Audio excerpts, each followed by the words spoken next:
March 14, 1945. The twin Schildesche viaducts near Bielefeld, Germany. 26 stone arches each, rising 73 feet above the valley floor, stretching more than 1,000 feet across the flat farmland south of the city. For 3 years, the Royal Air Force and the United States Army Air Forces had been trying to destroy them. 54 bombing raids said. 3,500 tons of high explosive dropped from heavy bombers flying in formations of hundreds. In one raid alone, 17 bombs struck the viaduct directly. German repair crews had the railway line running again within 24 hours.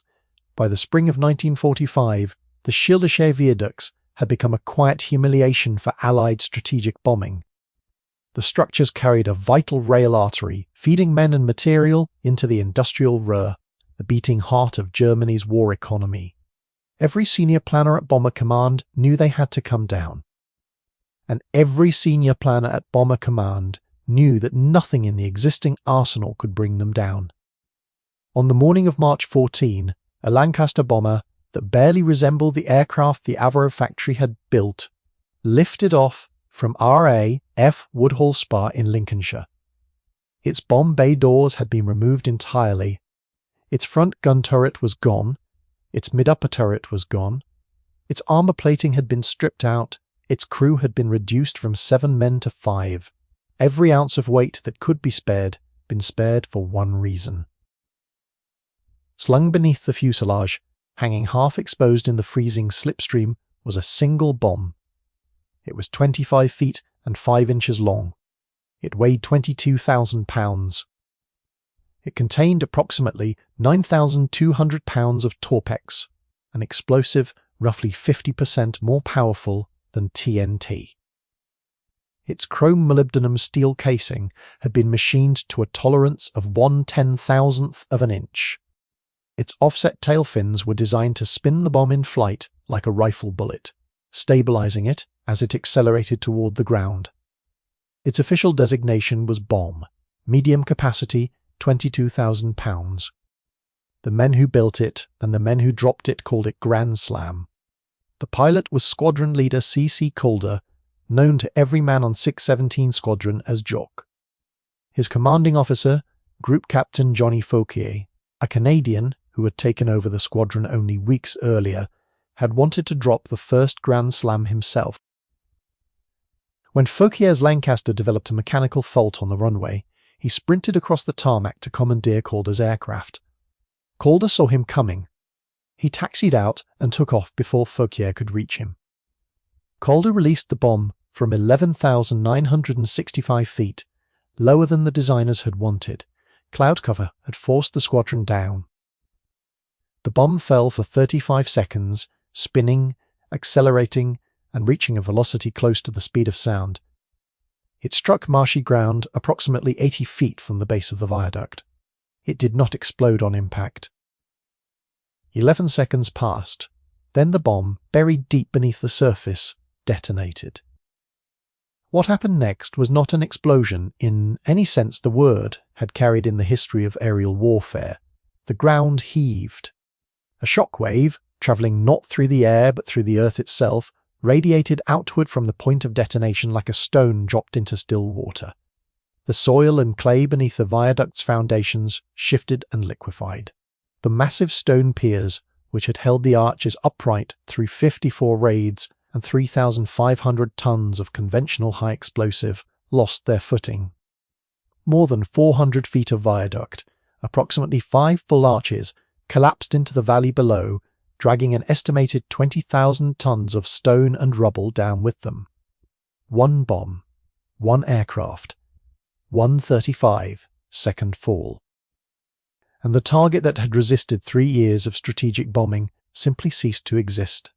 The question that should be forming in your mind right now is the question the rest of this investigation answers.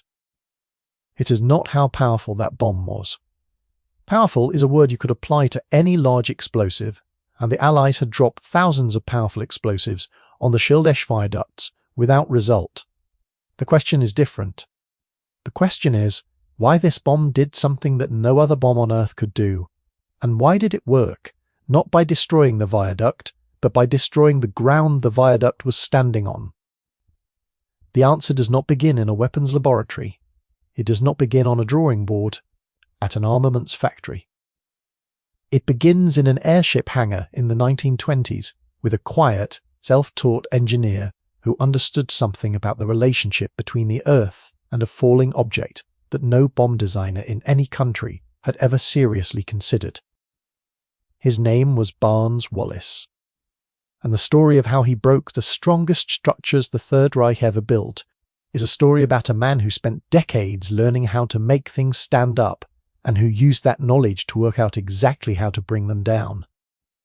Barnes Neville Wallis was born on September 26, 1887, in the village of Ripley, Derbyshire. His father was a doctor.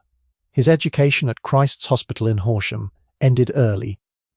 He left school at 17 and in January 1905 began an apprenticeship at the Thames Engineering Works in Blackheath, southeast London. He later transferred to the shipbuilders Samuel White and Company on the Isle of Wight, where he trained as a marine engineer. He did not obtain a formal engineering degree until 1922 through the University of London's external programme. By the time he had it, the degree was almost irrelevant. He had already designed an airship. In 1913, Wallis joined the Vickers Aviation Works. Over the next 2 decades, he became one of the most innovative structural engineers in British aviation. His masterwork in airship design was the R-11 of the largest airships ever built. The R-100 made a successful return flight to Canada in 1930.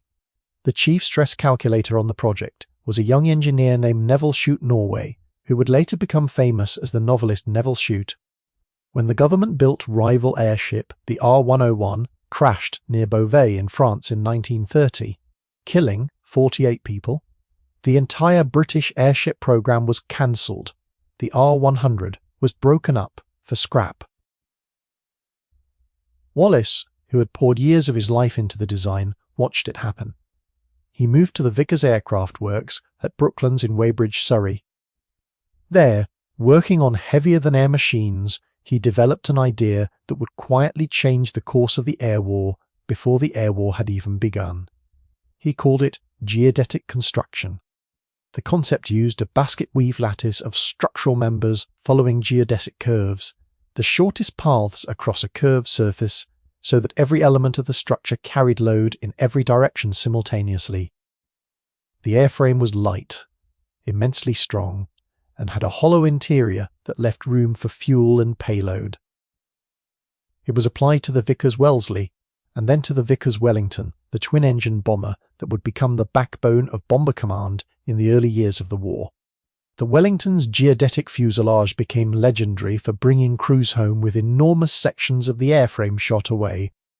Entire panels of fabric and framing could be destroyed by flak, and the remaining lattice would redistribute the load and hold together. This is important. Not because of what it tells you about the Wellington, but because of what it tells you about the man who designed it. Barnes Wallis was not a bomb designer. He had never designed a weapon in his life. He was a structural engineer. He understood, at a level few men alive could match, how forces move through physical structures. How?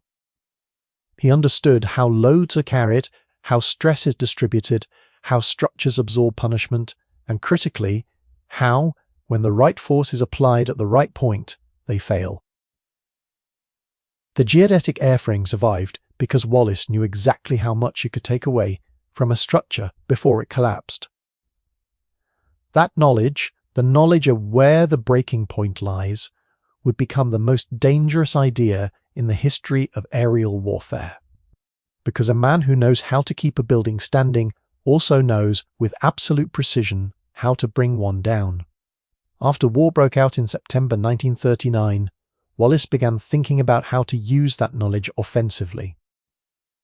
Between 1940 and 1941, he produced a paper. Its title was Dry and Technical. A note on a method of attacking the Axis powers. Its contents were revolutionary. Across more than 100 pages, illustrated with his own diagrams, Wallis laid out a single argument. The strategic bombing campaign, as it was being planned and conducted, was fundamentally wrong. Not wrong in its aims, wrong in its physics. Here was the problem. A conventional bomb, dropped from altitude, detonates at or very near the surface of the Earth. When it explodes, most of its energy is released into the air. The blast wave radiates outward and upward, dissipating rapidly. A structure directly beneath the bomb is damaged. Everything beyond the immediate blast radius is not. Then, to destroy a large hardened target with conventional bombs, you need either a direct hit or hundreds of near misses, and against a reinforced structure, even a direct hit may accomplish nothing more than surface scarring. Wallis saw a different path. The Earth, he understood, transmits shock waves far more efficiently than air does. Sound travels faster through rock than through atmosphere. A seismic event releases its energy into the ground, and the ground carries that energy outward with devastating efficiency.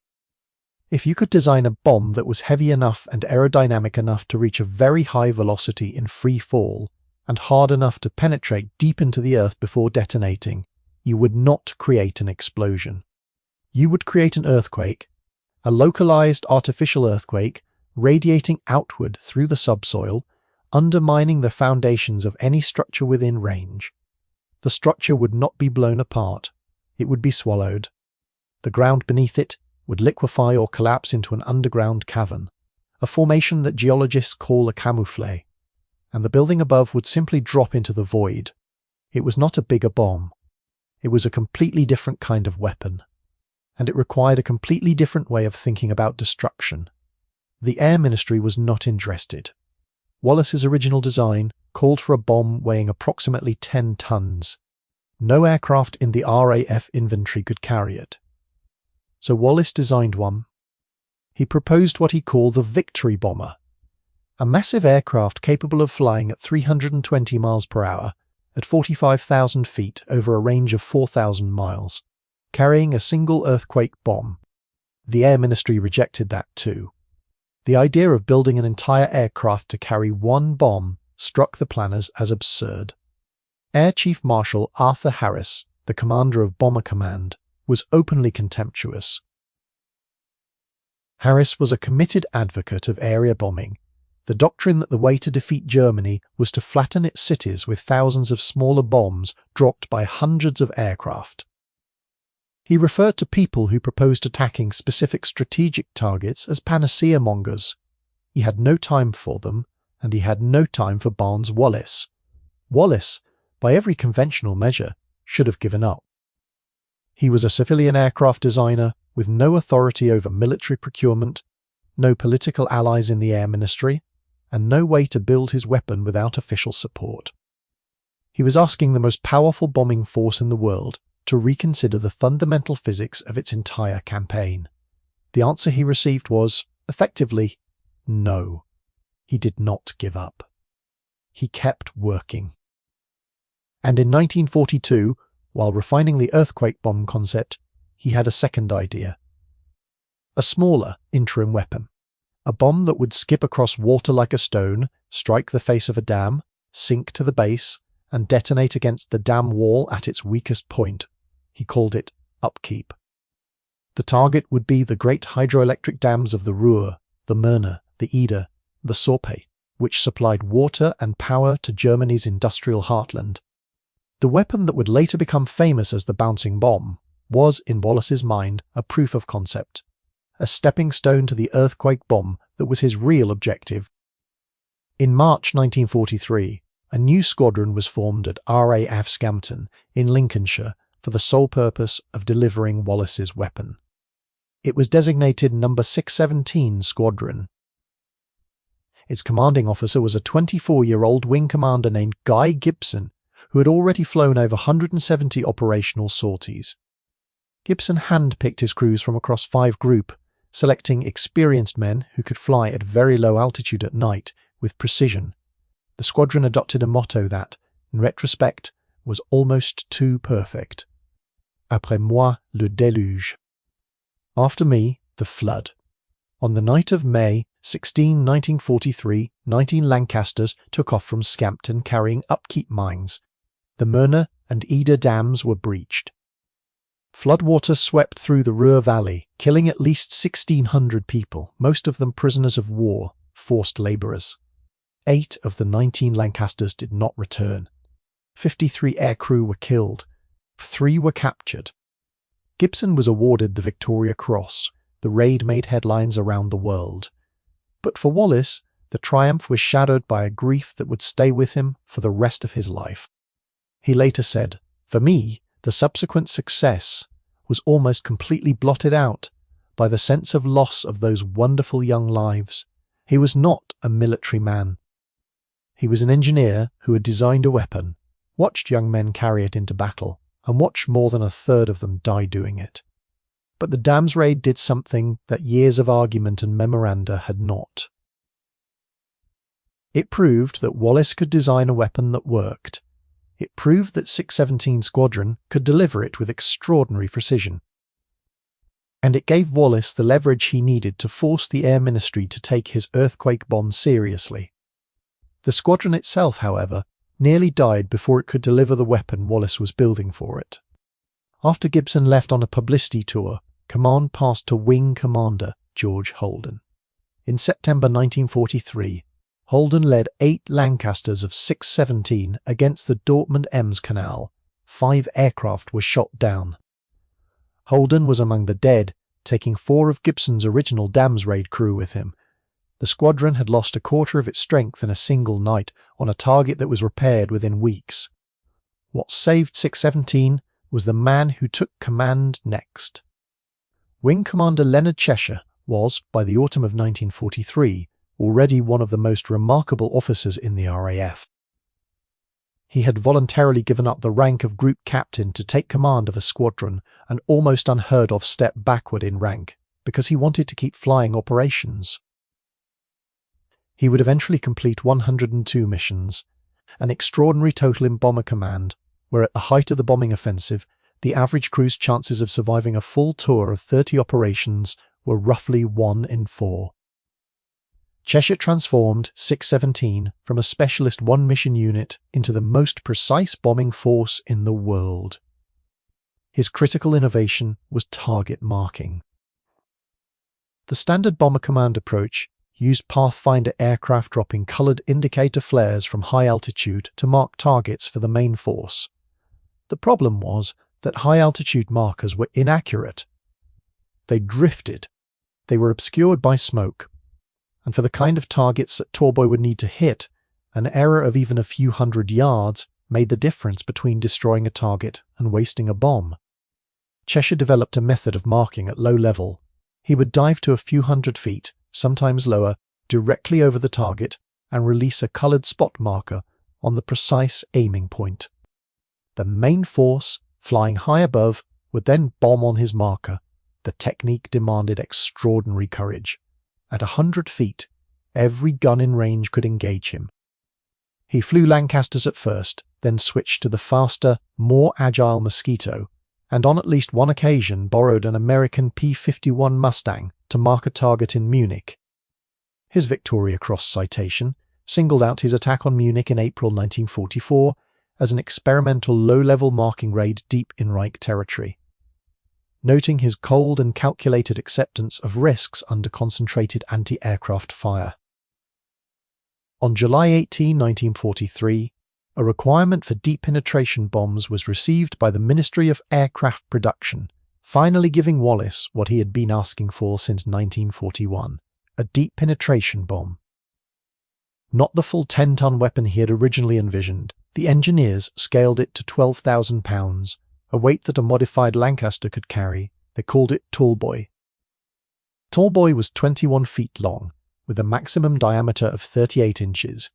It weighed 12,000 pounds, of which approximately 5,200 pounds was Torpex. Its hardened steel casing was up to 4 inches thick at the nose. Its offset tail fins spun it in flight for stability. Dropped from 18 to 20,000 feet, it reached a terminal velocity close to the speed of sound and could penetrate up to 90 feet of earth or several meters of concrete. Free delay action fuses in the tail could be set from 30 seconds to 30 minutes, ensuring the bomb detonated only after it had buried itself deep underground. 617 Squadron was the only unit in the entire RAF that could deliver it. The reason was a piece of equipment called the Stabilized Automatic Bomb Sight, or SABS. It was a precision aiming device that required a long, perfectly straight and level approach to the target, during which the aircraft could not deviate or take evasive action. It demanded extraordinary nerve from the pilot and extraordinary skill from the bomb aimee. Every other squadron in Bomber Command used the Mark 14 bomb sight, which was adequate for area bombing, but not accurate enough for a weapon that needed to land within yards of its target. By early 1945, 617's bombing accuracy had been refined to an average radial error of approximately 80 yards from 20,000 feet. By comparison, the United States 8th Air Force, equipped with the famous Norden bomb sight, was achieving a circular error probable of roughly 900 yards from similar altitudes. 617 was not just more accurate. It was operating in a different category of precision altogether. The first operational Tallboy was dropped on the night of June 8, 1944, 2 days after D-Day. The target was the Saumur railway tunnel in the Loire Valley, through which the 17th SS Panzergrenadier Division was expected to move north toward the Normandy front. If that division reached the beachhead in the critical first days of the invasion, it could have thrown the entire landing into jeopardy. The tunnel had to be blocked, and conventional bombs could not do it. Cheshire marked the target from a Mosquito at approximately 500 feet, placing a coloured spot flare directly on the tunnel mouth while flying through concentrated light flak. 25 aircraft of 617 Squadron attacked, 19 of them carrying Tallboys. One Tallboy bored clean through the hillside above the tunnel, penetrated roughly 60 feet of solid rock, and detonated inside the tunnel itself, completely blocking it with hundreds of tons of collapsed stone. 18 craters from other Tallboys lay within 220 yards of the tunnel entrance. The squadron's accuracy that night was remarkable. Squadron leader Kearns reportedly bombed so precisely that he obliterated Cheshire's marker flare, prompting Cheshire to radio the remaining aircraft, "Hold on chaps, I will have to mark it again." The German armoured division's movement was severely delayed. No aircraft were lost. If any single event should have told the world what Barnes Wallis had created, it was Saumur. A bomb had gone through a hill. It had passed through 60 feet of earth and rock as if the hill were not there, and it had exploded precisely where the explosion needed to happen, deep inside a tunnel that no conventional weapon could have reached. But Saumur was overshadowed by the vastly larger events of D-Day and its aftermath, and the full significance of what Tallboy could do became visible only in the months that followed. The first target that proved it on a scale no one could ignore was the Tirpitz. The German battleship Tirpitz, 52,600 tons fully loaded, sister ship to Bismarck, had spent most of the war hiding in Norwegian fjords. She had barely fired her guns in anger, yet her mere existence was a strategic weapon. As long as the Tirpitz was afloat, the Royal Navy was forced to keep capital ships, battleships and fleet carriers in home waters to guard against a possible breakout into the Atlantic sea lanes. She was tying down warships that were desperately needed elsewhere, in the Mediterranean, in the Pacific, in support of the Arctic convoys carrying supplies to the Soviet Union. The Admiralty wanted her destroyed. The Fleet Air Arm had attacked her with torpedo bombers. Royal Navy midget submarines had crippled her temporarily in September 1943. Carrier-borne aircraft had attacked her again in the spring and summer of 1944. None of them had sunk her. Each time the Germans repaired the damage, and the great ship remained a threat. In September 1944, the task was given to Bomber Command. On September 15, an operation codenamed Paravane, Lancasters of 617 and 9 squadrons flew from a Soviet airfield near Arkhangelsk to attack the Tirpitz at her anchorage in Kafjord. The flight alone was extraordinary.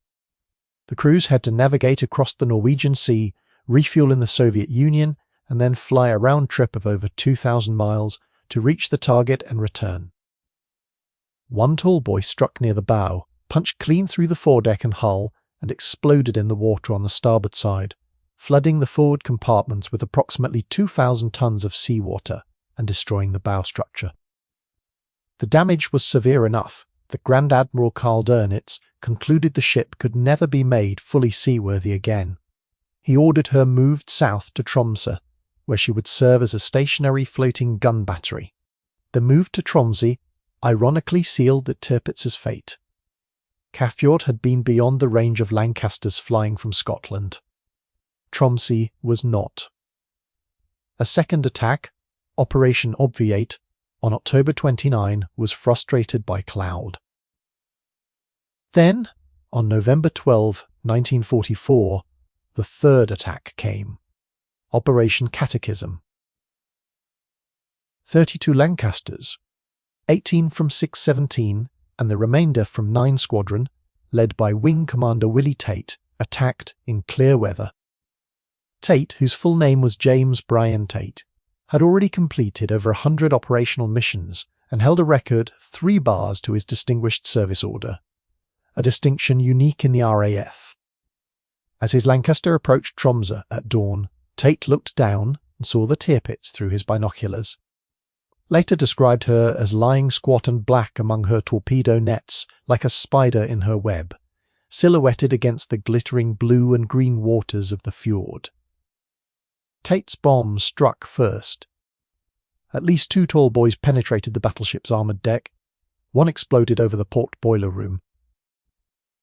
A catastrophic magazine explosion followed beneath the sea turret, an explosion so powerful that the turret itself, weighing hundreds of tons, was blown clear off the ship. The Tirpitz, the ship that the Royal Navy had been trying to sink for 3 years, capsized within approximately 10 minutes.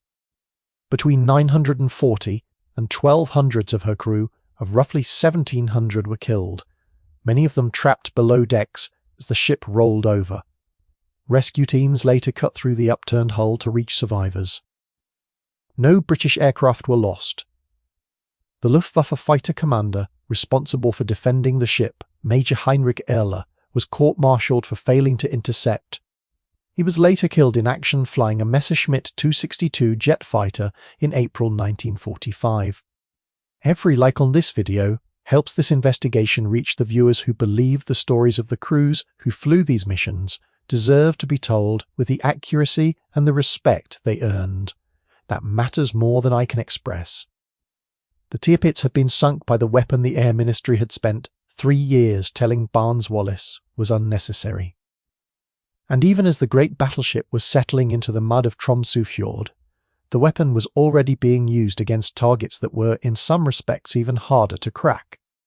The German organization Todt, the military engineering organization founded by Dr. Fritz Todt and taken over after his death in a plane crash near Rastenburg in February 1942 by Albert Speer, had spent years building a network of reinforced concrete structures along the Atlantic coast and across occupied Europe that were designed to be impervious to aerial bombardment.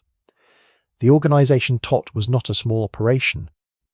By 1944, it employed a workforce of roughly 1.4 million people, the vast majority of them forced labourers drawn from occupied countries and prisoner of war camps. It had built the Autobahn system before the war. It had built the West Wall fortifications along the French border. And from 1940 onward, it had built thousands of bunkers, shelters and fortified positions along the Atlantic Wall, each one designed according to a set of engineering calculations that assumed a known maximum bomb weight and a known maximum blast pressure. U-boat pens at Brest, Lorient, La Palais, Bordeaux, Hamburg and Bergen sheltered the submarine fleet behind concrete roofs of extraordinary thickness, in some cases exceeding 7 meters.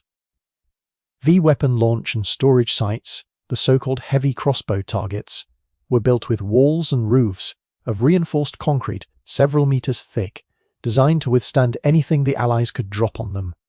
The Germans had reason for confidence. Their calculations were not wrong. They were simply based on assumptions that were about to be destroyed. At Lorient, the K3 pen had a roof 25 feet thick. At Bordeaux, the engineers had gone further. 2 layers of reinforced concrete totaling more than 6 meters sat beneath a 3.5 meter burster course, a sacrificial upper layer of reinforced beams designed to absorb and dissipate bomb energy before it reached the structural roof below. The idea was that a bomb would detonate in the burster course, spending its energy breaking through the upper layer, and the structural roof beneath would remain intact. It was sound engineering against conventional weapons. The Bordeaux pen took 26 direct hits from conventional heavy bombs, including 11,000-pound weapons. The damage was superficial, the concrete held. The submarines inside were unharmed. The organization taught engineers measured the crater depths, compared them against the roof thickness, and concluded that their design margins were adequate. They were right, by the standards of the weapons they had designed against. But they had designed against the wrong weapon. Conventional bombing of these targets had been, by any honest assessment, a catastrophe. Thousands of sorties had been flown against the U-boat pens alone. Thousands of tons of bombs had been dropped. More than 100 heavy bombers had been lost over the Biscay ports to flak and fighters, each one carrying a crew of 7 men. The concrete was untouched. The U-boats kept sailing. The V-weapons kept launching. At Serrecourt alone, a single V1 storage bunker, more than 5,000 tons of bombs had been dropped across repeated raids. The bunker was scorched and pitted on the outside. Inside, it was intact. The raids on the Biscay pens were perhaps the most demoralizing of all. Bomber command crews flew through intense flak, watched their friends go down, dropped their bombs, and returned to base knowing that the reconnaissance photographs the next morning would show the same undamaged roofs they had seen the morning before. The official assessment was blunt. The bombing of U-boat pens had been a waste of effort. The targets were effectively immune. And yet the raids continued because Bomber Command had nothing else to drop and the U-boats had to be stopped. Tallboy changed the calculation. In August 1944, 617 Squadron attacked the pens at Brest. Across 3 raids on August 5, 12 and 13, approximately 6 direct hits were scored with Tallboys. 5 of them penetrated the roof. The German U-boat command war diary recorded the result with a precision that reveals, beneath the technical language, something close to alarm. The entry states that the bunker roof was partially penetrated in 3 places by extremely heavy bombs estimated at 6 tons. The diary then records that organization TOT specialists examined the damage and concluded that a 3.5 meter burster course would have been needed to stop the penetration. The roof at Brest did not have one. That assessment deserves a moment's thought. The finest military engineers in Germany, the men who had designed structures intended to survive anything the Allies could deliver, had examined a Tallboy's penetration and concluded that their invulnerable bunkers were not invulnerable. That the weapon Barnes Wallis had built could go through concrete they had calculated would hold. The attacks continued. In January 1945, 617 and 9 squadrons struck the U-boat pens at Bergen in Norway. 3 Tallboys penetrated the 3.5 meter roof, destroying workshops and stores inside. The cost was heavy. 3 Lancasters from 617 and 1 from 9 Squadron were shot down. 28 men were killed or captured for the sake of 3 holes in a concrete roof. That was the exchange rate the earthquake bomb demanded. The bombs worked. But the aircraft carrying them were as vulnerable as any other Lancaster, and the long, steady, straight approach required by the SABS made them easy targets for flak batteries that had learned to anticipate the run. In April 1945, 617 attacked the U-boat pens at Hamburg-Finkenwerder. 17 Lancasters carried the bombs, 2 of them Grand Slams and the rest Tallboys. 6 Tallboys penetrated partway through the 11.5-foot roof, hitting internal girders and detonating, bringing down hundreds of tons of concrete onto the submarine bays below. Lancasters were shot down by Messerschmitt 262 jet fighters. the fastest aircraft in the world, which could catch a Lancaster with ease.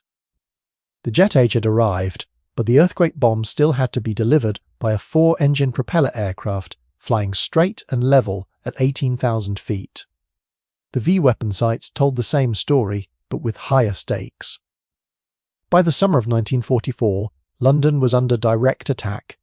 V-1 flying bombs were being launched at a rate of nearly 100 a day, killing civilians by the dozen.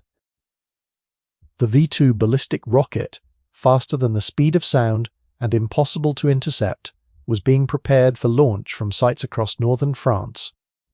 And at Mimoyex, in the Pas-de-Calais, the Germans were building something even more terrifying. A battery of V-3 superguns, smoothbore cannons with multiple propellant charges along their barrels, designed to fire a continuous bombardment of explosive shells directly at London from underground tunnels across the English Channel. If the V-3 battery became operational, there would be no defence against it. The guns were protected by the earth itself. These were not ordinary military targets. They were existential threats to the British capital. And the conventional bombing campaign against them had accomplished almost nothing. At Surecourt, a massive V-1 storage bunker built from roughly 55,000 cubic meters of reinforced concrete, more than 5,000 tons of conventional bombs had been dropped in repeated raids. The bunker's exterior was scarred. Its interior was functional. Tallboy attacks in late June 1944 finally scored direct hits. One Tallboy fully penetrated the roof and exploded beneath the structure, wrecking it from the inside out. At Watton, a V-2 bunker with a roof approximately 5 meters thick, conventional raids had caused surface damage but left the facility intact. A Tallboy struck in early July 1944 and penetrated, destroying the internal works. At Wizernes, a V-2 facility built beneath a huge concrete dome, thousands of tons of bombs had fallen without structural effect. Tallboy near misses on July 17, 1944, undermined and shifted the entire structure. The ground beneath the dome's foundations was displaced by the camouflage effect, exactly as Wallis had predicted in his 1941 paper. The dome did not crack. It did not need to. The earth beneath it moved. The facility became structurally unsound. The Germans abandoned the site.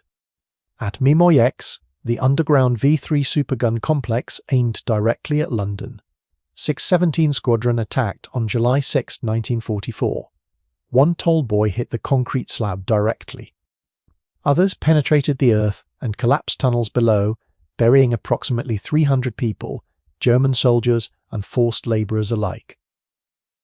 The site was abandoned. When Canadian forces of the 3rd Infantry Division overran it in September, Churchill ordered it partly demolished. A weapon designed to bombard London from across the English Channel had been killed in its cradle by a bomb that went through the earth above it. And yet, through all of this, the earthquake bomb that Wallis had actually wanted to build, the full-size weapon, the one that would make Tallboy look like a preliminary sketch, had still not been used, because it had not yet been built. 22,000-pound Grand Slam, the bomb that would fall on Bielefeld in March 1945, was still being manufactured when Tallboy was rewriting the rules of strategic bombing across Europe. By the end of the war, approximately 854 Tallboys had been dropped operationally. They had sunk the Tirpitz, collapsed the V-weapon bunkers, penetrated the U-boat pens, blocked railway tunnels, dropped bridges that had withstood every other weapon in the Allied infantry. And every one of them had been delivered by the same unit, 617 Squadron, or by 9 Squadron flying alongside them, using the same SABS site that no other squadron had been equipped or trained to operate. The production challenges were formidable. The Grand Slam's casing was a single piece of chrome-molybdenum alloy steel, cast around a precisely machined concrete core. The casting tolerances were extreme. The English Steel Corporation of Sheffield, working at the Riverdon Works, produced the British casings. Each one had to be transported on a special road trailer to be machined, the nose on one machine and the tail on another. By the end of the war, 99 Grand Slams had been built. 42 were dropped operationally. To carry the Grand Slam, Avro built 32 modified Lancaster B Mark I specials. The aircraft were fitted with uprated Merlin 24 engines producing approximately 1,600 horsepower each, a strengthened undercarriage, and an airframe stripped of every component that was not absolutely essential for flight and bomb delivery. The crew compartment was reduced to 5 men. There were no bomb bay doors, there were no gun turrets forward or amidships, there was no armour plate. Fauquier, who commanded 617 during the Grand Slam campaign, recalled the first time he took off with the weapon aboard. He said, "At one point I did not think we would make it because usually we got airborne with a full load at around 110 miles per hour, and I was at 145. The aircraft was so heavy and so sluggish at full load that if a pilot needed to abort and land with the bomb still attached, he could not return to Woodhall Spa. The runway was too short. He had to divert to the emergency airfield at RAF Carnaby in Yorkshire, which had a longer strip built specifically for damaged bombers. The crews understood, without anyone having to tell them explicitly, that taking off with a Grand Slam was a commitment. There was no easy way back. The bomb could not be jettisoned safely over friendly territory, because even an unarmed Grand Slam falling from altitude would cause enormous destruction wherever it landed. And the Lancaster, stripped of its turrets and armour, had almost no defensive armament. If enemy fighters intercepted, the crew had a single rear turret and nothing else. They were flying the largest bomb in the world in an aircraft that could barely defend itself, along a predictable straight-line approach that enemy gunners could track with ease.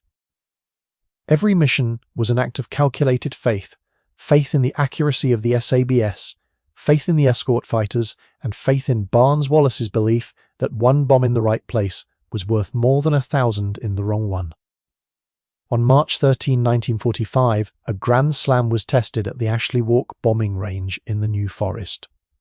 The crater it produced was approximately 130 feet across and 70 feet deep. The test confirmed what the engineers already suspected. The Grand Slam was pound for pound the most destructive conventional weapon ever built. The next day, it went to war. Calder dropped it on Bielefeld, and the viaduct that had survived 54 raids collapsed as if the earth had opened beneath it. Air Chief Marshal Harris, the man who had spent years dismissing Wallis as a panacea monger, sent a signal to 617 Squadron. It read simply, "My congratulations on your accurate bombing." The Grand Slam campaign that followed was brief and devastating. On March 15, 617 attacked the Arnsberg Viaduct. On March 19, the squadron returned with 6 Grand Slams and 13 Tallboys. 2 spans were destroyed, a pier was demolished, and a nearby tunnel was blocked by the camouflage, which shoved an entire railway embankment out of alignment. Flight Lieutenant Martin's Lancaster, carrying one of the Grand Slams, could not climb above 12,700 feet and jumped 600 feet when the bomb was released, suddenly freed of 10 tons of dead weight. On March 21, the Arbegen Bridge near Bremen was dropped into the river by Grand Slams and Tallboys. On March 22, 5 Grand Slams and 12 Tallboys collapsed the bridge at Nienberg into the Weser. One of the Lancaster crews reported afterward, the first large bomb hit the bridge on the aiming point and blew the bridge up. If your father or grandfather or any member of your family served with Bomber Command, in any squadron, in any role, I would be honoured to read their story in the comments. Ground crew, air crew, WAAF, plotters, intelligence officers, the people who kept the aircraft flying and the people who flew them. Those stories deserve to be heard. On March 27, 1945, came the mission that more than any other proved what the earthquake bomb could do to the strongest structure the Third Reich had ever built. The target was the Valentin submarine pen at Bremen-Farge. The Valentin bunker was a colossus, 1,375 feet long, 315 feet wide. Its reinforced concrete roof was 4.5 meters thick in most sections and was being thickened towards 7 meters when the war ended. It had been designed as an assembly plant for the new Type 21 Electroboat, a submarine so advanced that the Allies feared it could restart the Battle of the Atlantic. 20 Lancasters attacked, 13 carried Grand Slams. 7 carried Tallboys. 2 Grand Slams struck the 4.5-meter western section of the roof. They penetrated approximately halfway through the concrete before detonating. The explosions blew holes through the ceiling, brought down roughly 1,000 tons of concrete and 2 travelling cranes onto the assembly floor below. Production at Valentin never began. A single raid by 20 aircraft had neutralised a facility that Organisation Todt had spent years and millions of Reichsmarks building with forced labour. The 7-metre sections of the roof held, but the 4.5-metre sections did not. The Germans' own engineering calculations had been right about one thing. 7 meters might have stopped the Grand Slam. But they had not finished building them in time. And the reason they had not finished building them in time was that they had spent too many years believing 4.5 meters was enough, because they had not imagined the weapon Barnes Wallis had designed. This is the part of the story that matters most, and it is the part that is most often missed.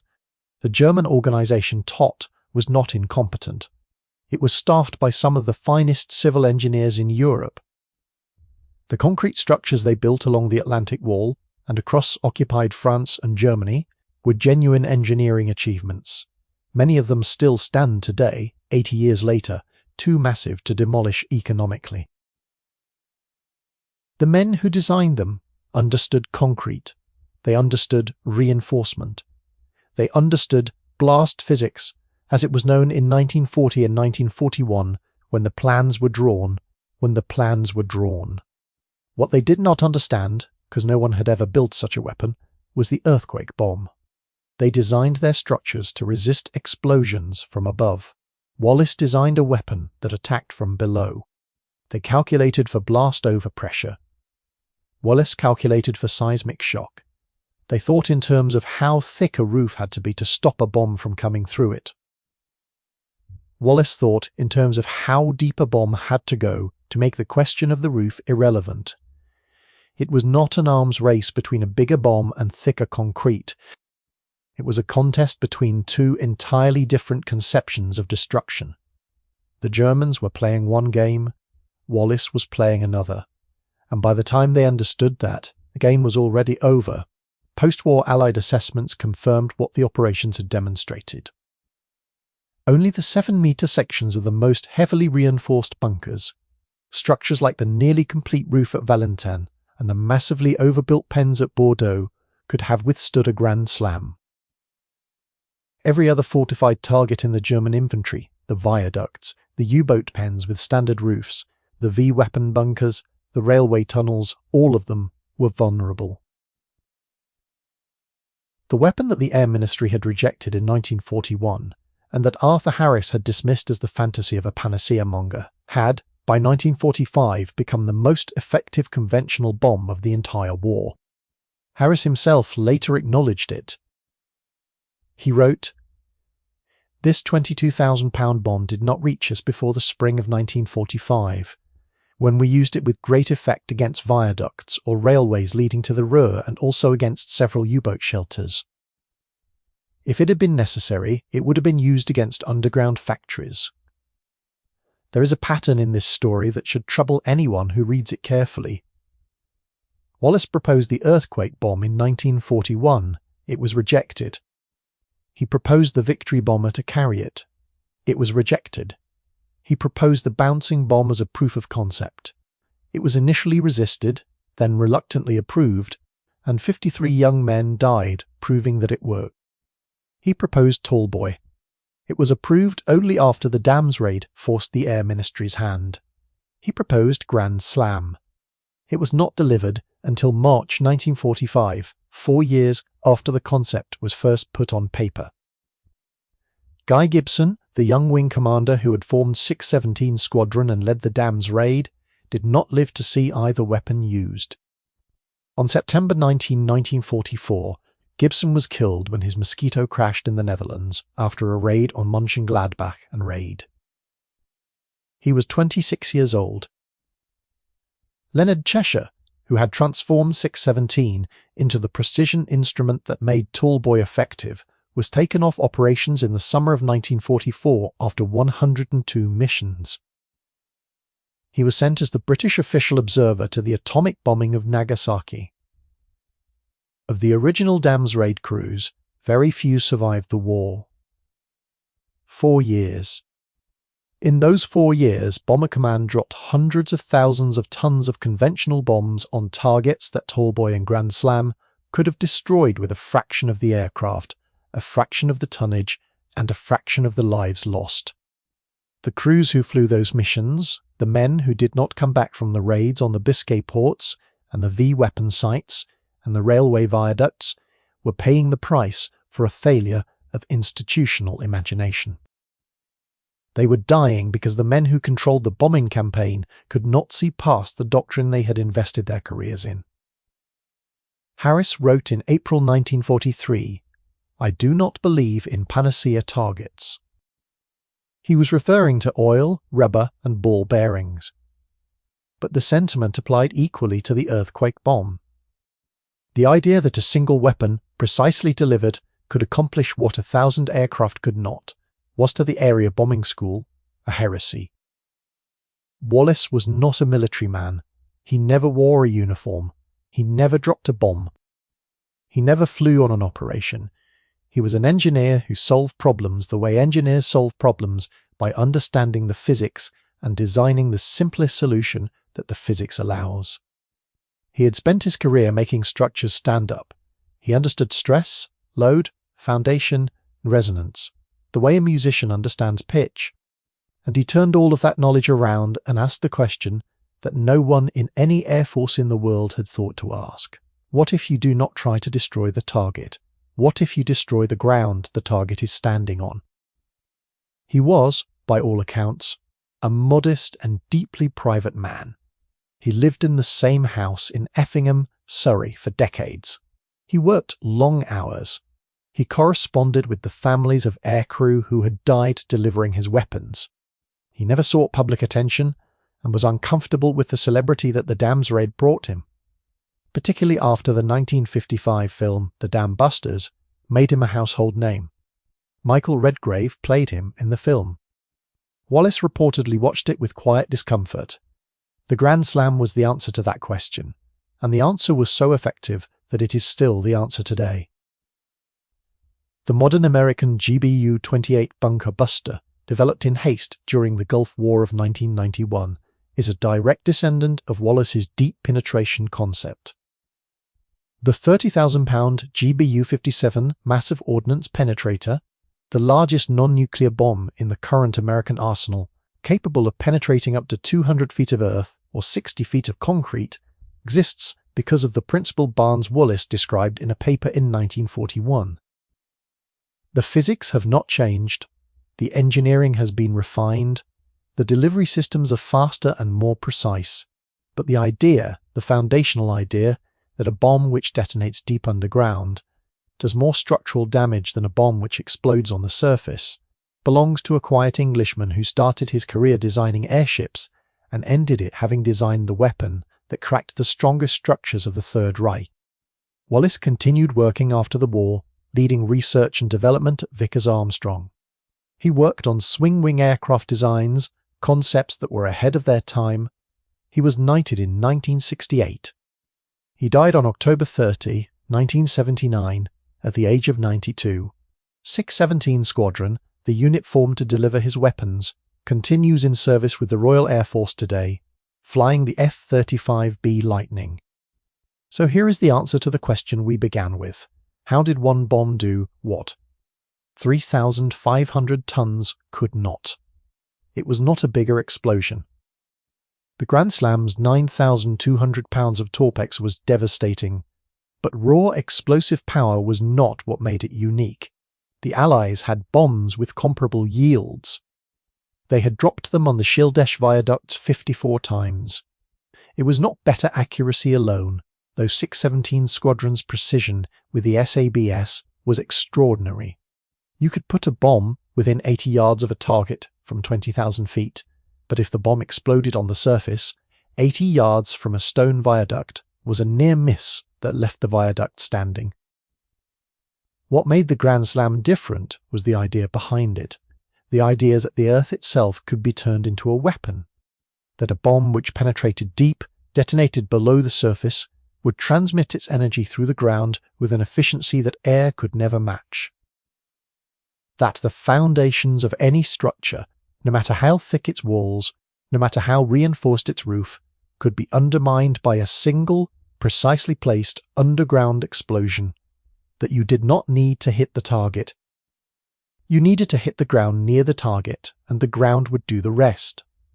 The organisation Tottage engineers who examined the damage at Brest understood this. They understood that no amount of additional concrete on top of their bunkers would help against a weapon that attacked from below. They could build the roof to 7 meters, they could build it to 10, it did not matter. If the bomb went deep enough into the soil beside the structure, the soil would shift, the foundations would move, and the building would fall. The Germans had spent years perfecting the art of building things that could not be knocked down. Wallis had spent years perfecting the art of pulling the ground out from under them. Every bomb that had fallen on the Schildesche viaducts before March 14, 1945, had tried to break the stone. Calder's Grand Slam did not touch the stone. It went into the marshy ground 80 feet away. It detonated 11 seconds later, deep underground. And the Earth, carrying the shockwave outward with a fidelity that air could never achieve, did what 54 raids and 3,500 tons of high explosive had failed to do. It moved the ground beneath the piers. And the viaduct denied the one thing no structure can survive without its foundation came down.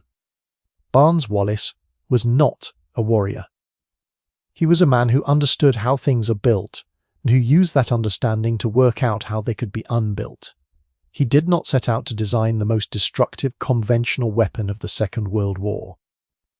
He set out to solve a problem, and the solution, when it came, was not louder or more violent than what had come before.